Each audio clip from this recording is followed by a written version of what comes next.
सोचो, एक ऐसा लड़का जो अनाथ है, गरीब है, जिसके पास कुछ नहीं, न माँ, न बाप, न घर। लेकिन उसके पास एक चीज है जो किसी के पास नहीं, भाषाओं का जादू, कहानियों का सपना और दोस्तों का एक ऐसा फेलोशिप जो उसे जिंदा रखती है। और एक दिन इसी लड़के ने दुनिया को दे दिया द हॉबिट और the Lord of the rings, ऐसी कहानियां जो आज भी करोड़ों दिलों में जिंदा हैं। यह है 2019 की बायोग्राफिकल ड्रामा फिल्म टोल्कीन, J.R.R. टोल्कीन की असली जिंदगी की कहानी जो उनकी फैंटेसी दुनिया की नींव बनी। तो शुरू करते हैं। इंग्लैंड का एक छोटा सा गांव, सरेहोल मिल, 20वीं सदी की शुरुआत। एक छोटा लड़का है, जॉन रोनाल्ड र्यूएल टोल्किन। वो हरे भरे खेतों में दौड़ता है, पेड़ों पर चढ़ता है, नदियों के किनारे घंटों बैठता है। नेचर उसकी पहली कहानी है।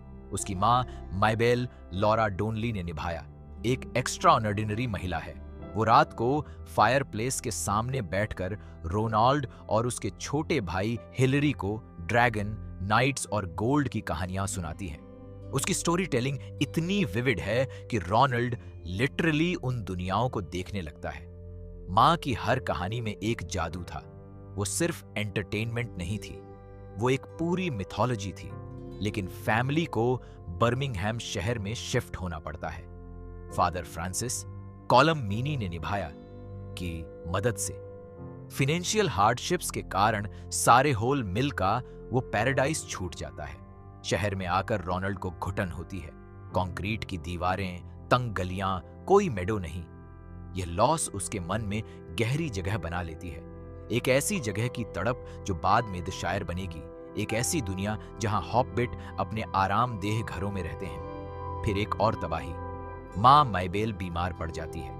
एक दिन रोनाल्ड स्कूल से घर आता है और माँ अपनी कुर्सी पर बेजान बैठी है। वो गई। रोनाल्ड और हिलारी अनाथ हो गए। दो भाइयों का सहारा बन गए फादर फ्रांसिस, जो उनके लीगल गार्डियन बन गए। फादर फ्रांसिस एक काइंडली, सख्त लेकिन केयरिंग प्रीस्ट हैं। उन्होंने दोनों के लिए रहने की जगह ढूंढी। मिसेस फाउलर का बोर्डिंग हाउस, और उसी बोर्डिंग हाउस में रोनाल्ड की मुलाकात होती है एडिथ ब्रैड से। लिली कॉलिंस ने निभाया। एडिथ भी एक ऑर्फन है, उसके माँ बाप भी नहीं रहे, वो भी उसी बोर्डिंग हाउस में रहती है। दोनों में एक अजीब कनेक्शन है। दोनों की एक जैसी तकलीफें, एक जैसा अकेलापन।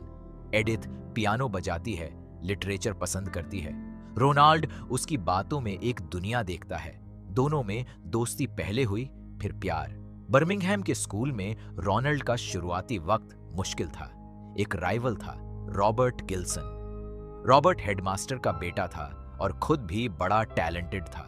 उसे रोनाल्ड से कंपटीशन महसूस हुई और उसने उसे तंग करना शुरू किया। एक दिन दोनों की लड़ाई हुई। हेडमास्टर रॉबर्ट के बाप ने दोनों को पनिशमेंट दी, पूरे टर्म भर साथ रहो, साथ पढ़ो।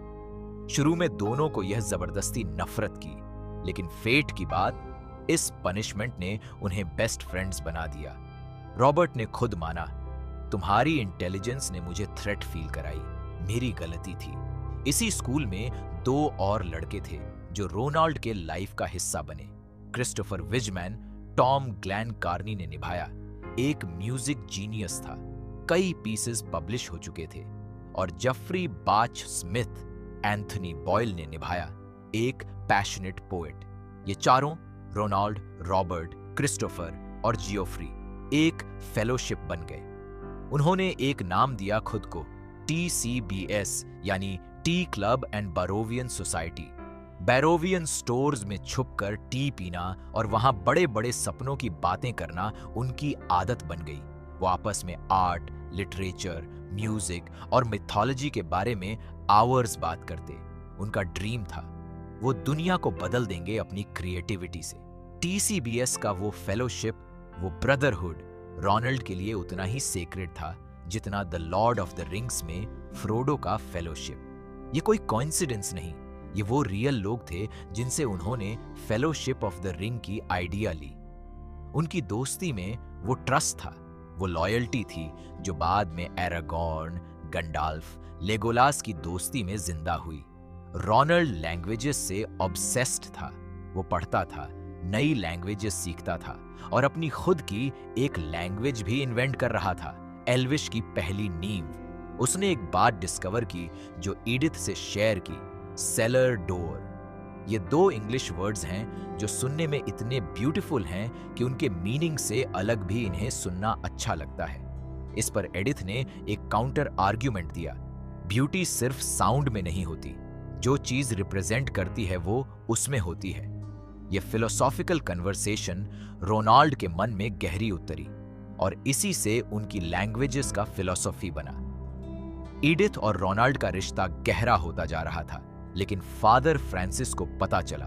उन्होंने रोनाल्ड को साफ कह दिया, एडिथ से कोई रिलेशनशिप नहीं, जब तक तुम मेरी गार्डियनशिप में हो, जब तक तुम्हारी पढ़ाई पूरी नहीं होती, एडिथ से कोई कनेक्शन नहीं।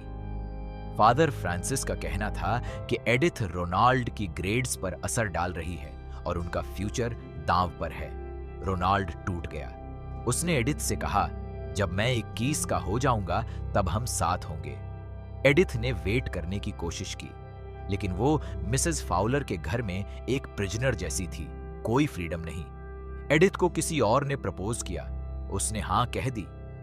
एक रात ऑक्सफोर्ड में ड्रंक रोनाल्ड अपने कॉलेज एक्सेटर कॉलेज के लॉन पर चला आया और अपनी इन्वेंटेड लैंग्वेज में जोर जोर से चिल्लाने लगा।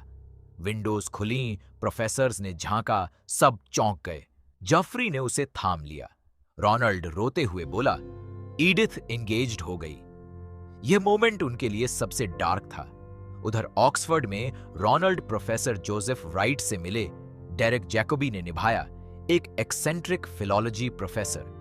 वो ओक शब्द के बारे में इतना पैशनेट था कि घंटों बोल सकता था। रोनाल्ड ने रियलाइज किया, लैंग्वेजेस उसकी असली पैशन है। यह वो प्रोफेसर थे जिन्होंने टोल्किन को एक डायरेक्शन दिया, एक मेंटोर मिला। टीसीबीएस की फेलोशिप अब सेपरेट यूनिवर्सिटीज में थी, लेकिन बॉन्डिंग वैसी ही थी। एडिथ के एंगेजमेंट की खबर के बावजूद रोनाल्ड फोकस करता रहा। 21 साल का होते ही रोनाल्ड ने एडिथ को लेटर लिखा। एडिथ उसे भूली नहीं थी, वो वेट ही कर रही थी। उसने वो एंगेजमेंट तोड़ दी। दोनों फिर मिले, उनका रियूनियन था और कुछ समय बाद वर्ल्ड वॉर 1। 1914 में जंग छिड़ गई।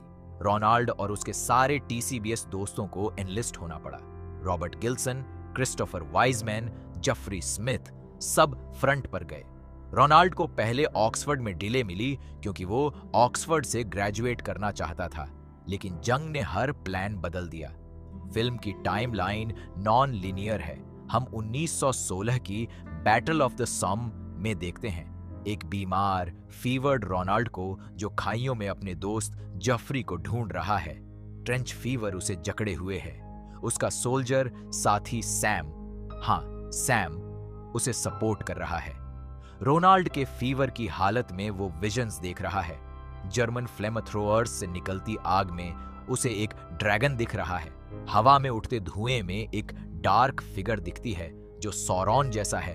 एनिमी सोल्जर्स घोड़ों पर नाजगुल जैसे दिखते हैं। ये वो मोमेंट्स हैं जहां फिल्म ब्रिलियंटली दिखाती है कि मिडिल अर्थ कहां से आई, वर्ल्ड वॉर 1 की उस भयावह हेलिश रियलिटी से। नो मैनर्स लैंड, 2 ट्रेंचेस के बीच की वो खाली जानलेवा जमीन, यही डेड मेट्स बनी।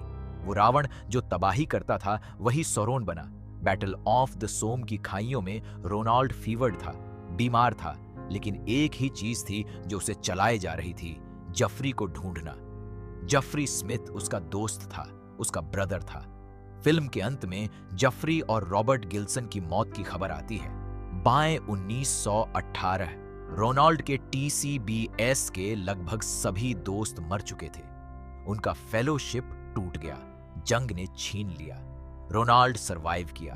ट्रेंच फीवर की वजह से उसे इंग्लैंड वापस भेजा गया। हॉस्पिटल में एडिथ उसके पास है। फिल्म का एंडिंग कुछ साल बाद। रोनाल्ड और एडिथ अपने बच्चों के साथ हैं। रोनाल्ड अपने बच्चों को बेड टाइम स्टोरी सुना रहा है, वही तरह जैसे उसकी माँ माइबेल उसे सुनाती थी। एक बच्चा पूछता है, डैडी स्टोरी आगे क्या है? रोनाल्ड मुस्कुराता है, अपनी राइटिंग डेस्क पर जाता है, पेपर उठाता है, पेन उठाता है और लिखता है, in a hole in the ground there lived a hobbit. The hobbit शुरू हुई। मिडिल अर्थ का पहला शब्द लिखा गया। एक ऑर्फन, एक अनाथ बच्चा जिसने अपनी मां को खोया, जिसने अपने सबसे प्यारे दोस्तों को जंग में खोया, जिसने प्यार में बिछड़ने का दर्द झेला। उसी दर्द से उसने एक ऐसी दुनिया बनाई जिसमें फ्रेंडशिप सब कुछ है, जिसमें लव इटर्नल है, जिसमें करेज ऑर्डिनरी होने में है।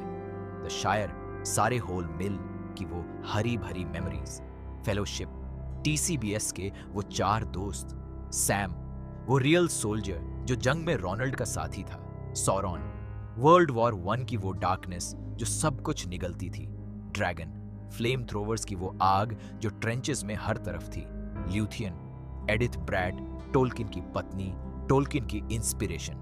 टोल्किन के ग्रेवस्टोन पर आज भी उनके नाम के साथ लिखा है बेरेन और ल्यूथियन, वो कैरेक्टर्स जो रोनाल्ड और एडिथ की लव स्टोरी की छाया है। टोल्किन एक ऐसी फिल्म है जो बताती है सबसे बड़ी फैंटेसी दुनियाएं असली जिंदगी के सबसे रियल दर्द से बनती है। जब टोल्किन ने अपने दोस्तों को जंग में खोया, उन्होंने फेलोशिप की इंपॉर्टेंस समझी। जब उन्होंने प्यार में सेपरेशन झेला, उन्होंने बेरेन और लूथियन की इटर्नल लव स्टोरी लिखी। जब उन्होंने मां की स्टोरी टेलिंग याद की, उन्होंने दो शायर बनाया।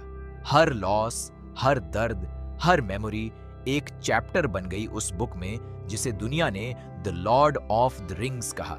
अगर ये कहानी आपको अच्छी लगी हो तो वीडियो को लाइक करें, चैनल को सब्सक्राइब करें और बेल आइकन जरूर दबाएं ताकि अगली मूवी की कहानी भी आप तक सबसे पहले पहुंचे।